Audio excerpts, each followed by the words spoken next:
Amém, irmãos, me perdoe, eu tive que dar uma paradinha aqui.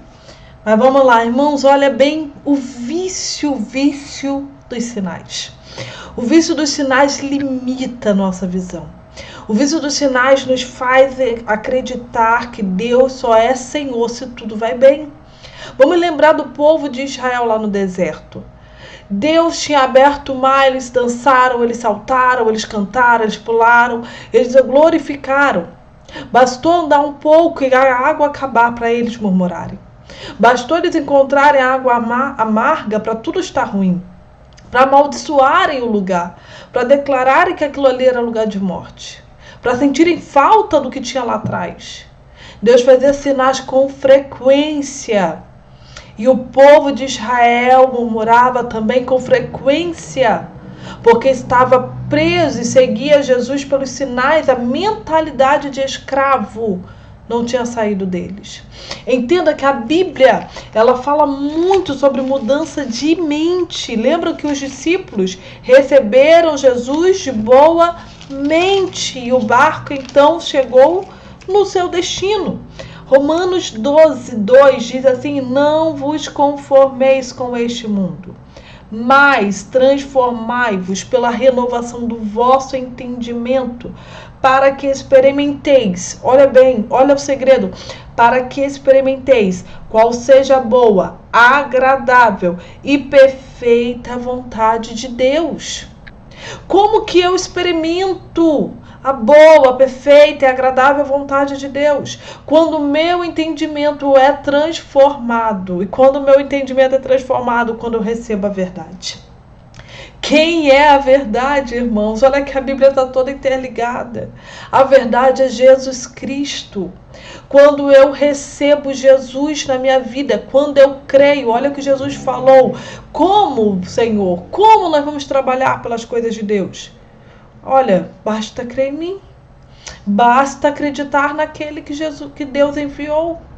Basta crer. Só que crer, irmãos, não é simplesmente falar, eu acredito que Jesus veio à Terra. Não.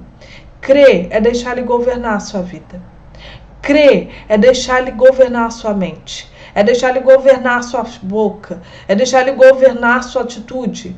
Eu sou cristão, eu creio em Jesus, mas a minha boca Ele não governa. Ele não governa a tua boca. Infelizmente, nenhuma parte do seu corpo é governada por Ele. Porque a Bíblia diz que a língua tem um potencial imenso. E quem consegue, o homem consegue dominá-la, domina todo o seu corpo. Mas quando tudo isso começa aqui, na minha mente, quando eu conheço Jesus. Mas vamos continuar aqui, irmãos. Não vou me demorar muito nesse estudo, mas olha bem. Essa multidão, ela chega a dizer para Jesus, os nossos pais, eles viram o maná que caiu do céu. Moisés deu a eles o sinal quando o maná caía do céu. E Jesus diz, não, o maná que caía do céu não era pão de Deus. Porque o pão de Deus foi dado agora. E o pão que Deus dá ao mundo, que desceu do céu, ele dá vida ao mundo. Isso está no verso 33. E Jesus disse, eu sou o pão da vida. Aquele que vem a mim não terá fome. Quem crê em mim nunca terá sede. Jesus acabou de usar as duas situações, as duas coisas que são vitais para um ser humano. Comer e beber. Comer e beber água. Jesus está falando que quem vem até Ele nunca mais terá fome e nunca mais terá sede. Em outras palavras, Jesus está falando, não morrerá. Em outras palavras, Ele está falando, terá vida. E Ele disse que o ladrão veio roubar, matar e destruir. Mas eu vim, aleluias. E eu ouvi uma vez uma pregadora chamada Joyce Meyer falando isso. Só de Jesus falar, eu vim. Ele já acabou com todas as obras de Satanás. Nós damos muita legalidade, mas Satanás veio roubar, matar e destruir. Ele está acabando com o mundo. Ei, não importa, Jesus veio. E Ele veio para te dar vida em abundância, mas você precisa crer nele. Você precisa comer desse pão. Você precisa beber dessa água para que essa vida seja real em você. Não é só levantar a mão. É deixar Jesus entrar. Eis que estou à porta e bato. Olha o que ele está falando. Se alguém abrir, eu entrarei e cearei com ele. O que é cear? É ter comunhão. É sentar à mesa, é conversar, é ouvir, é dialogar, irmãos. Quando você senta com alguém na mesa, você tem comunhão com essa pessoa. Você conversa com essa pessoa. Você troca informações. É isso que Jesus veio fazer. E aí ele disse assim, ele diz que ele é o pão que desceu do céu. E aquele que comer deste pão terá a vida eterna. Olha bem, no versículo 40. Porquanto a vontade daquele que me enviou é esta, que todo aquele que vê o Filho e crê nele tenha a vida eterna. E eu o ressuscitarei no último dia. Jesus está tirando totalmente, olha bem, o sinal da multiplicação dos pães. Ele apontava para Jesus. O sinal, ele olhava para Cristo e ele estava declarando, está vendo do pouco, eu consigo multiplicar e saciar a fome de muitos. Eu, Jesus, consigo entrar e saciar todas as áreas da sua vida. Eu consigo saciar a área emocional, eu consigo saciar a área financeira, eu consigo saciar todas as áreas da sua vida, porque eu sou um pão que quando entra, ele multiplica. Eu sou um pão que enche, eu sou um pão que sacia e ainda em abundância, ainda alcança outras vidas. Esse é Jesus Cristo. E aí a Bíblia diz que aquela multidão ainda murmurava. Porque esse Jesus, ele era filho de Maria, ele era filho de José, eles conheciam ele. Mas Jesus continua dizendo, e ele continua falando o seguinte, está escrito nos profetas, serão todos ensinados por Deus. Portanto, todo aquele que do Pai ouviu e aprendeu, vem a mim. Quem somos nós? Quem somos nós? Que tipo de multidão nós somos? Será que nós somos essa que só está seguindo Jesus pelo que ele pode fazer? Ou nós verdadeiramente temos aprendido dele? Ou verdadeiramente nós temos aprendido quem ele é na nossa vida? Jesus nos chama para aprendermos mais dele. Ele continua dando ênfase que quem crê nele tem a vida eterna. Verso 47. Olha bem lá no verso 53. Jesus disse-lhes, na verdade vos digo, que se não comerdes a carne do Filho do Homem e não beberdes seu sangue, não tereis vida em vós mesmos.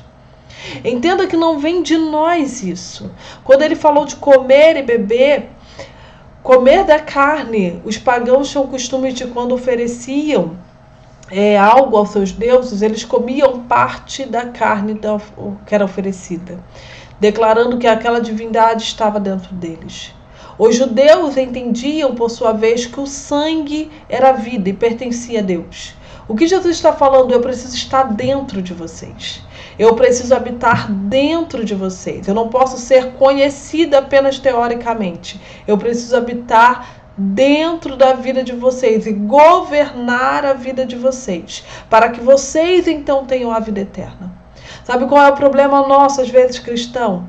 É que por muitas vezes nós queremos seguir Jesus, nós queremos caminhar com Cristo, mas com a nossa força humana, e nós não vamos conseguir.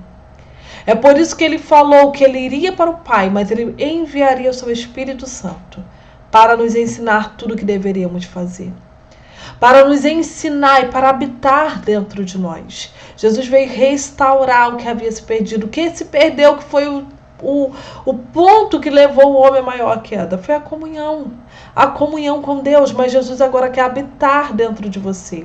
E ele não habita dentro de você apenas pelos sinais. Os sinais só apontam para isso. Mas ele habita dentro de você quando você conhece a verdade. Ele habita dentro de você quando você deixa a sua mente ser renovada. Quando você começa a mudar a sua postura. Quando a palavra começa a ser realmente o seu caminho, por onde você trilha as suas escolhas, por onde a sua família passa a trilhar. A palavra tem que ser o nosso caminho, a nossa jornada. E é muito interessante porque depois de todas essas afirmativas, lá no versículo 60 diz assim: muito, pois, de seus discípulos, ouvindo isso, disseram: duro é este discurso, quem pode ouvir? E lá no versículo 66 diz: desde então, muitos dos seus discípulos tornaram para trás e já não andavam com ele. Quando Jesus começou a tirar o foco do que o sinal realizava, de multiplicar o pão, de fazer algo sobrenatural acontecer, e começou a mostrar que havia um dever, que havia algo para a multidão realizar, que era andar com ele, que era ser transformada, que era deixar ele governar, que era verdadeiramente deixar ele ser senhor de sua vida. Os discípulos começaram a falar: meu Deus, isso é muito duro de ouvir. Eu tenho que ter compromisso. Eu tenho que conhecer a verdade. Eu tenho que deixar ele governar a minha vida. Eu tenho que entender que os sinais não são o final de tudo. Isso é muito duro. Eu não quero, não vale a pena. E começaram a abandonar Jesus. Mas sabe o que eu acho lindo? É porque Jesus depois vira para os seus discípulos mais próximos e ele diz assim: e vocês não irão também? E Pedro faz a afirmativa que é tão conhecida por nós. Porque Pedro responde assim: Senhor, para quem iremos nós? Tu tens a palavra de vida eterna. Olha o segredo: e nós temos crido e conhecido que tu és o Cristo, o Filho de Deus. Sabe qual é a diferença? Sabe o que fez Pedro e outros discípulos permanecerem? É que eles não seguiam Jesus pelo que ele podia fazer, mas por quem ele era. E quem ele era? O Cristo, o Filho de Deus.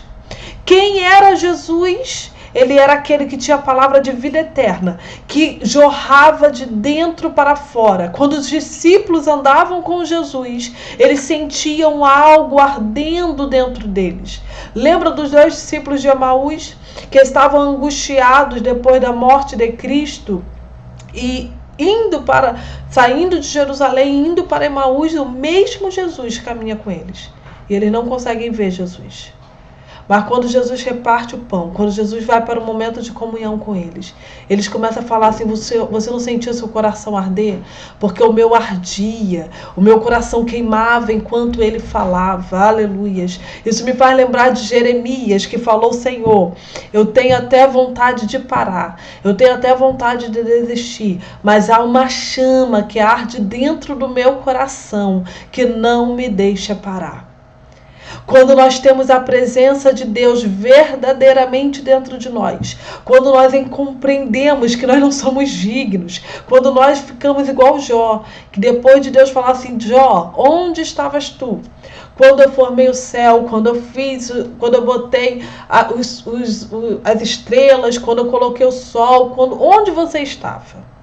E aí Jó fala assim: olha, Deus, eu falei de coisas que eu não entendia. Antes eu te conhecia por ouvir, mas agora te veio os meus olhos.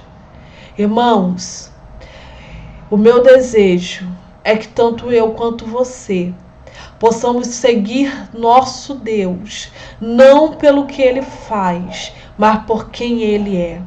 E uma coisa eu te declaro nesta noite: você só vai conseguir seguir o Senhor por quem Ele é, se você se firmar na palavra de Deus. Então, de maneira alguma, desista de entender a Bíblia. O inimigo quer que você não compreenda a palavra, porque ele sabe que a palavra te dá raiz, a palavra te faz um crente forte, a palavra te faz um cristão que não foge, que não vai para outro lado, que não deixa Jesus porque ele não realizou um milagre, mas permanece porque já entendeu que ele é o Cristo, Filho de Deus. Amém, meus irmãos? Que Deus possa abençoar a tua vida grandemente nessa noite. Essa é a palavra que o Senhor tem colocado no meu coração. E eu coloquei em duas partes porque eu tive que dar uma parada, mas eu precisava compartilhá-la, porque já estou há esses dias com meu coração ardendo para poder compartilhar com os irmãos. Vocês, irmãos que têm assistido esses vídeos aqui, muito obrigada. Muito obrigada pelas palavras de carinho, muito obrigada, porque de vez em quando chega um irmão e fala assim, olha, tenho assistido, tem sido uma bênção para a minha vida.